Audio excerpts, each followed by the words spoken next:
Assalamualaikum warahmatullahi wabarakatuh. Materi yang akan dibahas pada bab 6 ini yaitu memperoleh pemahaman tentang sistem kontrol internal klien. Definisi pengendalian internal. Pengendalian internal adalah proses yang dirancang, diterapkan, dan dipelihara oleh pihak yang bertanggung jawab atas tata kelola, manajemen, dan personel lain yang memberikan jaminan yang wajar tentang pencapaian tujuan entitas yang berkaitan dengan keandalan pelaporan keuangan, efektivitas dan efisiensi operasi, dan kepatuhan dengan hukum dan peraturan yang berlaku. Tujuan pengendalian internal. Yang pertama yaitu nyata. Ada kontrol untuk memastikan bahwa duplikat transaksi tidak disertakan dalam pembukuan dan catatan organisasi. Yang kedua yaitu direkam. Ada kontrol yang akan mencegah atau mendeteksi kelalaian transaksi dari pembukuan dan catatan organisasi. Yang ketiga yaitu berharga. Terdapat kontrol untuk memastikan bahwa jumlah yang benar ditetapkan untuk transaksi. Yang keempat yaitu diklasifikasikan. Terdapat pengendalian untuk memastikan bahwa transaksi dibebankan dan dialokasikan ke akun buku besar yang benar. Yang kelima yaitu diringkas. Ada kontrol untuk memastikan bahwa transaksi dalam pembukuan dan catatan diringkas dan dijumlahkan dengan benar. Yang keenam yaitu dipotong. Ada kontrol untuk memastikan bahwa akumulasi total dalam file transaksi ditransfer dengan benar ke buku besar umum dan buku besar pembantu. Yang ketujuh yaitu tepat waktu. Terdapat kontrol untuk memastikan bahwa transaksi dicatat dalam periode akuntansi yang benar. Pengendalian internal tingkat entitas. Elemen-elemen lingkungan pengendalian. Yang pertama yaitu komunikasi dan penegakan integritas dan nilai-nilai etika. Integritas dan perilaku etis adalah produk dari standar etika dan perilaku organisasi, bagaimana mereka dikomunikasikan, dan bagaimana mereka dipantau dan ditegakkan di kegiatan bisnisnya. Yang kedua yaitu komitmen terhadap kompetensi. Komitmen manajemen terhadap kompetensi mengacu pada pertimbangan keahlian tingkat yang dibutuhkan untuk pekerjaan tertentu dalam organisasi dan memastikan bahwa staf yang dibutuhkan dipekerjakan dan disesuaikan dengan pekerjaan yang tepat. Yang ketiga yaitu partisipasi pihak yang bertanggung jawab atas tata kelola. Lingkungan pengendalian organisasi dipengaruhi secara signifikan oleh dewan direksi dan pihak lain yang bertanggung jawab atas tata kelola entitas. Yang keempat yaitu filosofi manajemen dan gaya operasi. Memperoleh pemahaman tentang filosofi manajemen dan gaya operasi diperlukan untuk mengidentifikasi faktor-faktor yang mempengaruhi sikap manajemen menuju pengendalian internal. Yang kelima yaitu struktur organisasi. Struktur organisasi klien menyediakan kerangka kerja di dalamnya aktivitas untuk mencapai tujuan seluruh entitas direncanakan, dilaksanakan, dikendalikan, dan dipantau. Yang keenam yaitu penetapan wewenang dan tanggung jawab. Mencakup bagaimana wewenang dan tanggung jawab untuk aktivitas operasi ditetapkan dan bagaimana hubungan pelaporan dan hierarki otorisasi dibuat. Yang ketujuh yaitu kebijakan dan praktik sumber daya manusia terkait dengan perekrutan, melantik, melatih, mengevaluasi, memberikan konseling, mempromosikan, dan memberikan kompensasi kepada karyawan. Proses penilaian resiko entitas. Proses penilaian resiko entitas mencakup bagaimana manajemen mengidentifikasi resiko yang relevan dengan penyusunan laporan keuangan yang memberikan pandangan benar dan wajar kerangka pelaporan keuangan yang berlaku entitas.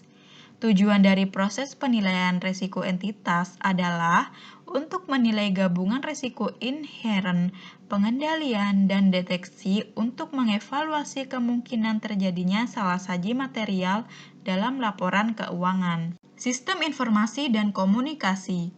Peran sistem informasi adalah menangkap dan menukar informasi yang dibutuhkan untuk melakukan, mengelola, dan mengontrol operasi entitas. Sedangkan komunikasi adalah proses di mana informasi diberikan kepada mereka yang membutuhkannya secara tepat waktu. Informasi dan komunikasi melibatkan penangkapan dan pemberian informasi kepada manajemen dan karyawan sehingga mereka dapat melaksanakan tanggung jawabnya termasuk memberikan pemahaman tentang peran dan tanggung jawab individu yang berkaitan dengan pengendalian internal atas pelaporan keuangan. Kegiatan pengendalian. Yang pertama yaitu tinjauan kinerja. Aktivitas pengendalian ini termasuk tinjauan kinerja aktual dengan anggaran, perakiraan dengan kinerja periode sebelumnya, dan menghubungkan berbagai operasi atau keuangan satu sama lain bersama dengan analisis hubungan serta tindakan investigasi dan korektif. Yang kedua yaitu memproses informasi. Berbagai macam kontrol dilakukan untuk memberikan keakuratan, kelengkapan, dan otorisasi transaksi dalam lingkungan pemrosesan informasi. Yang ketiga yaitu kontrol fisik. Aktivitas tersebut meliputi keamanan fisik aset, termasuk kecukupan perlindungan atas akses ke aset dan catatan serta perhitungan dan perbandingan berkala dengan jumlah yang ditampilkan pada catatan kontrol. Yang keempat yaitu pemisahan tugas yang tidak sesuai. Konsep yang tidak boleh dilakukan oleh satu karyawan atau sekelompok karyawan berada dalam posisi untuk melakukan dan menyembunyikan kesalahan atau penipuan dalam menjalankan tugasnya secara normal. Pemantauan pengendalian. Pemantauan adalah proses menilai kualitas kinerja pengendalian internal dari waktu ke waktu dengan mempertimbangkan apakah kontrol beroperasi sebagaimana dimaksud dan memastikan kontrol dimodifikasi sebagaimana mestinya perubahan kondisi. Ini melibatkan penilaian desain dan implementasi kontrol secara teratur dan mengambil tindakan korektif yang diperlukan. Proses ini dicapai melalui aktivitas yang berkelanjutan dan evaluasi terpisah atau kombinasi keduanya. Pengendalian internal dalam entitas kecil. Kekuatan dalam pengendalian ini yaitu pemilik sangat terlibat dalam bisnis dan operasi sehari-hari termasuk penjualan barang dan jasa, serta pengelolaan kas harian yang dekat dari operasi. Oleh karena itu, kemungkinan besar kesalahan material yang mungkin terjadi tidak akan terdeteksi oleh pemilik. Ini juga merupakan kelemahan karena pemilik mampu mengesampingkan kontrol internal. Pengendalian internal tingkat transaksi. Contoh arus transaksi proses penjualan. Arus transaksi dalam proses penjualan barang adalah memproses pesanan, menyetujui kredit, mengirim barang, menagih pelanggan, dan mencatat penjualan serta piutang dagang. Sedangkan arus transaksi dalam proses penjualan jasa adalah sama tetapi sebagai pengirim barang atau melakukan layanan. Contoh arus transaksi proses biaya penjualan. Biasanya, perusahaan manufaktur memiliki sistem inventaris yang mencatat pergerakan fisik persediaan dan sistem penetapan biaya yang mengakumulasi biaya persediaan. Sistem ini terintegrasi dengan software akuntansi untuk mencatat pergerakan persediaan dan biaya penjualan. Neraca persediaan dalam neraca dapat mencakup transaksi yang berkaitan dengan pencatatan pembelian bahan baku, tenaga kerja langsung dan overhead tidak langsung, dan biaya penjualan. Biaya penjualan dalam laporan laba rugi dapat mencakup pembelian persediaan, penambahan biaya dan overhead, pengurangan biaya penjualan untuk setiap persediaan yang tersisa, dan mentransfer nilai saham di tangan ke buku besar persediaan di neraca. Mendokumentasikan pengendalian internal. Yang pertama yaitu narasi.